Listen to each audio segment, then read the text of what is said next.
அந்த கண்ணு பார்த்தாக்கா லவ் தானா தோணாதா அவன் கிட்ட போனாக்கா மனமானா மாறாதா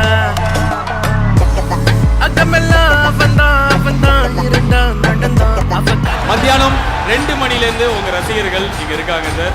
2 மணிலேருந்து யார் வந்தாலும் வந்து ஊருக்கு போன அப்பா வரத்துக்கு எப்படி வெயிட் பண்ணுவாங்களோ அந்த மாதிரி வெயிட் பண்ணி அப்படி கத்தி நிறைய பேருக்கு அங்கே வந்து காதல் தண்டபாணி வாய்ஸ் வந்துருச்சு.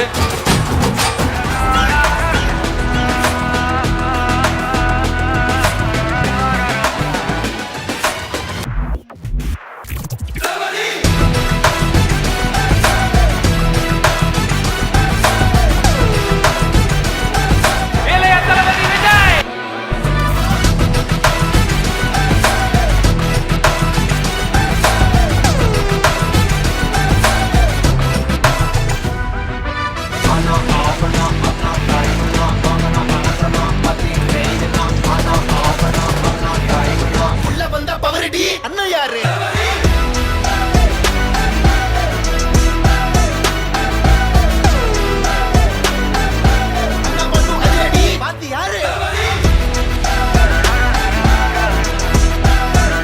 கண்ட்ரோலில் வச்சுக்கிட்டு இருந்தேன்றதை நினச்சி பார்க்கும்போது கொஞ்சம் பெருமையாக தான் இருக்கு.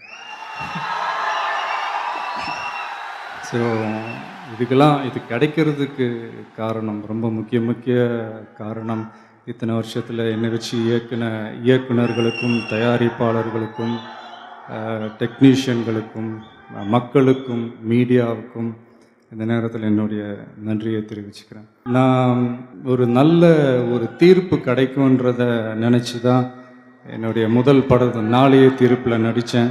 ஆனால் அந்த படம் என்னை கைவிட்டுருச்சு. அதுக்கப்புறம் நான் ரசிகனை நம்பினேன். அந்த படமும் என்னை கைவிடல. இன்னி வரைக்கும் என் ரசிகன் என்னை கைவிடல. ஸோ ஜென்ரல் ஆடியன்ஸுக்கு நான் என்ன சொல்ல விரும்புகிறேன்னா,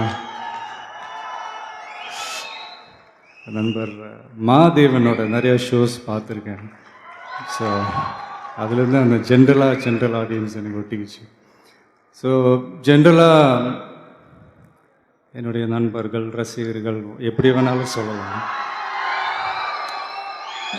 நான் இந்த மாதிரி ஏதாவது ஒரு ஃபங்க்ஷன்ஸ் போனால் இல்லை ஏதாவது ஆடியோ ஃபங்க்ஷன்ஸ் போனால் படத்தை பற்றி அதிகமாக பேசுகிறத விட எனக்கு தெரிஞ்ச ஏதாவது 1-2 நல்ல விஷயங்களை உங்ககிட்ட ஷேர் பண்ணிட்டு போகிறது வழக்கம். அந்த விதத்தில் இன்றைக்கி ஒரு 2 விஷயம்.